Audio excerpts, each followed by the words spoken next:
Salut les loulous. Bon, je reviens un petit peu sur le point du câblage. Donc du coup nickel, impeccable. Tout s'est super bien monté, ça se monte en plug and play. Il n'y a aucune modification à faire. Du coup je vais vous expliquer un petit peu savoir comment j'ai procédé. C'est vraiment tout con, ça prend quelques minutes. Faut juste ne pas se tromper dans le câblage, dans la polarité du câble par rapport au plus et au moins. Et franchement, c'est un gamin de 2 ans peut faire ça, quoi. Bon, là la petite bébête.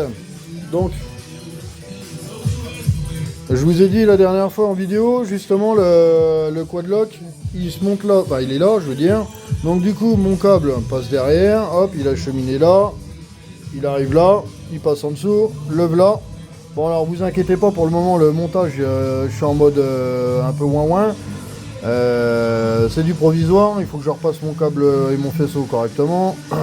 Donc du coup, je vais essayer de montrer ça. Donc du coup, ça c'est le connecteur que j'ai reçu, d'accord, que vous allez voir en vidéo, enfin en photo en parallèle de ma vidéo. Donc ne pas se tromper dans la polarité du câble, donc là rouge et noir plus et moins, voilà. Ensuite là, ici ma prise avec donc mon fameux câble, donc ça c'est d'origine, c'est le câble que j'ai reçu, donc le deuxième il est là, voilà. Ici donc ma prise diag, donc ça on s'en branle, et donc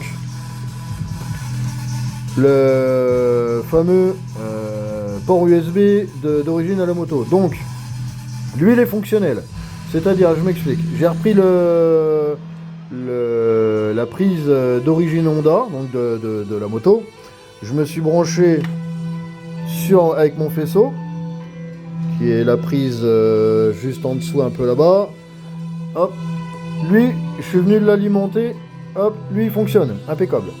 Maintenant pour mon quadlock, donc lui je vais essayer de le rebrancher, on va essayer, voilà, ça c'est bon. Donc lui il est branché, donc du coup en gros je viens alimenter donc après contact le port USB d'origine de la moto, lui qui repart là. Donc je vous montre avec le contact, on voit bien le petit point rouge qui est alimenté là, donc lui il est en attente de recevoir le téléphone. Hop, lui je le prends, voilà. Si j'arrive à me brancher dessus, voilà. Oh, voilà. Et voilà, donc là ici on voit bien qu'il est en charge, impeccable. Et donc là moteur éteint, mais même si je me mets moteur tournant,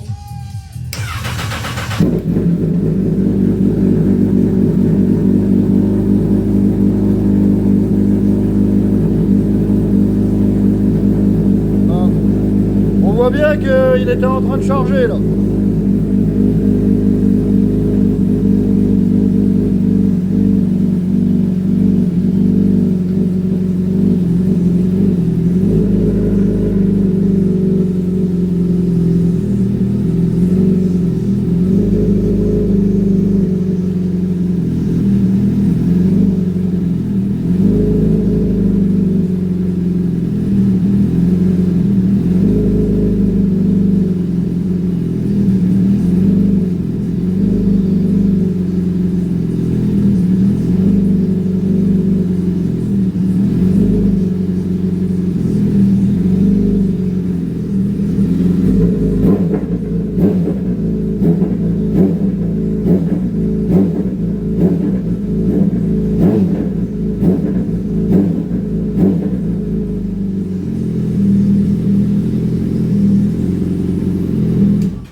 Bon bah voilà, donc vous voyez bien, donc là même là on voit bien que là justement il s'est éteint, donc là il charge plus. Donc vous voyez bien que bah en gros c'est largement faisable et c'est super facile à faire, il n'y a vraiment rien de compliqué à faire et on touche absolument à rien au niveau du faisceau de la moto, on reste entièrement d'origine et puis voilà quoi.